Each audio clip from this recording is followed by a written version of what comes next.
With 4 of the 6 division races already decided before school resumed, baseball desperately needs the Cubs and Brewers to put on a show this weekend. All the pieces certainly are in place to make it happen. Big city versus small, scrappy, low-paid team versus overconfident World Series champions. Loud, beer-guzzling fans versus louder beer-guzzling fans. ESPN, Fox, and TBS will televise games the next 3 days, giving the nation a taste of a divisional race no one predicted last spring. But before the Cubs' 53 victory over the Brewers on Thursday night in the opener of a Fergum showdown, no one seemed quite sure if this rivalry would have legs. Obviously they're fun. Young team and Fave played us really hard this year, Cubs general manager Jed Hoyer said of the Brewers. So for 2017, certainly. But then I think they're going to be here for a while. It has the potential to turn into something really fun, but calling it that is hard, because obviously a rivalry is Cubs-Cardinals, with more history. The only historical moment in a Cubs-Brewers game was when WGN-AM 720 broadcaster Ron Santo yelled "Oh, no" when Brant Brown dropped a fly ball at Milwaukee's County Stadium to blow a game in the final week of 1998. So maybe this is where the rivalry really begins, in a tense game in a tight race on a pleasant night at Miller Park, with 35,114 fans of both stripes chanting and screaming from beginning to end. The ending was about as good as a pennant race gets, from Javier Baez's two-out, Twastrick-Gamadying single in the ninth, to Wade Davis escaping a bases-loaded jam in the bottom of the inning, to Chris Bryant's two-run, go-ahead home run in the 10th. Just when you thought it was over, they pulled you back in. The triumph extended the Cubs' lead over the Brewers to 4-12 games in the National League Central. As usual, at least half of the crowd was Chicago-centric, though manager Joe Maddon said that probably won't be a factor. "We just went through that almost at Tampa Bay," Maddon said. "It's one of those things you kind of get used to.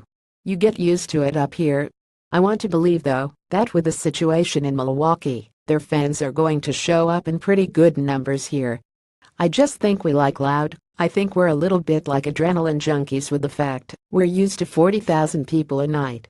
So I don't know that it really matters as much."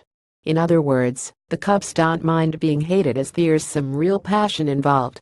"It's okay to be booed once in a while," he said. "It's good for the soul. We like loud." See more videos. If that's the case, they got what they wanted on Thursday, and it should be even more raucous the next 3 games. The Brewers once had a great rivalry with a Chicago team, though it was with the White Sox during the 1990s, when Milwaukee still played in the American League. Back in 1993, Sox announcers Ken Hawk Harrelson and Tom Pisarek accused the Brewers of throwing at Sox hitters, which prompted manager Phil "Scrap Iron" Garner to retort, "Obviously, they are 2 idiots.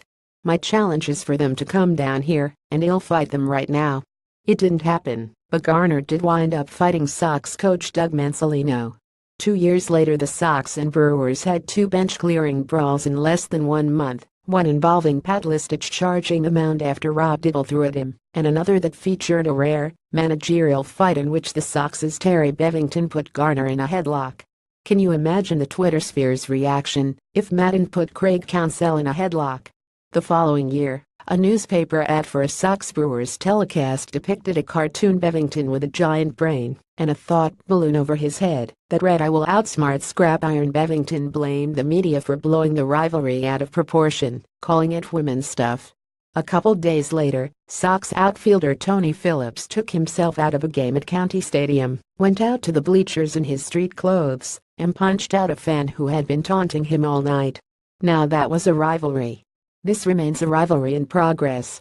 Hating the Cubs is easy enough.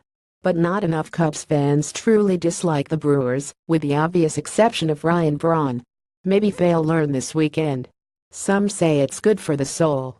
What to read next? Jake Arrieta biggest positive on a night full of them for Cubs. Just an incredible baseball game. Cubs thrive in extra innings win over Brewers. Wade Davis gaining confidence amid season high workload. That's a good sign.